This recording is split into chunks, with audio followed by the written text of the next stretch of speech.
সাইদান নবী সাল্লাল্লাহু আলাইহি ওয়াসাল্লাম আলাল মিম্বার।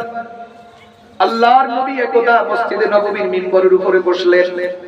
ফাবাকা ওয়া আবকা, নবীজি খুব কাঁদলেন, সাহাবায়ে কেরামকেও কাঁদাইলেন। নবীজির কান্না দেখে সাহাবায়ে কেরাম হু হু করে কান্না শুরু করলো। এরপরে আল্লাহর নবী কাঁদতে কাঁদতে বলেন, সাল্লাল্লাহুল আফওয়া ওয়াল আফিয়া, আল্লাহর কাছে দুইটা জিনিস চাইবা। এক নাম্বার আল্লাহর কাছে গুনাহের জন্য ক্ষমা চাইবা, দুই নাম্বার আল্লাহর কাছে সুস্থতা চাইবা।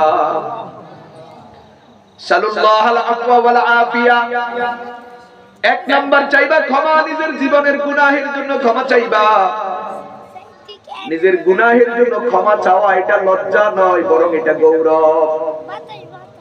ক্ষমা চাইলে আল্লাহ খুশি হন। দুনিয়ার মানুষের সরি কইলো বিপদ। দুনিয়াতে আপনি যদি কারোর সরি বলেন, ও মনে করবে আপনি দুর্বল, আপনার দলের বল নাই, ধনের বল নাই। বেয়াদবি করার পরে গাদ্দালা ওই খাড়াই দেখবেন, তাহলে মানুষ আপনার সেলুট দিব, কইবো বাবা রে বাবা, বড় হেডো ওয়ালা, মাথা নোয় না,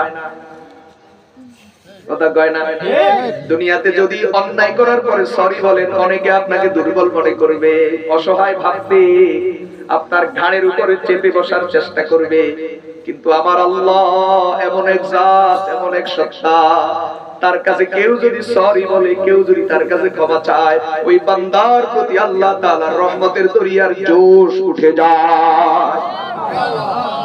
গুনাহ করার আগে এই বান্দা আল্লাহর কাছে যতটুকু প্রিয় ছিল, গুনাহ করার পরে যদি তওবা করে, এখন বান্দা আল্লাহর কাছে আরো কোটি গুণে বেশি প্রিয় হয়ে যায়। বুখারী শরীফের হাদিস, আল্লাহর নবী আমাদেরকে বুঝাইছেন, একজন মানুষের যখন আপনজন কেউ হারিয়ে যায়,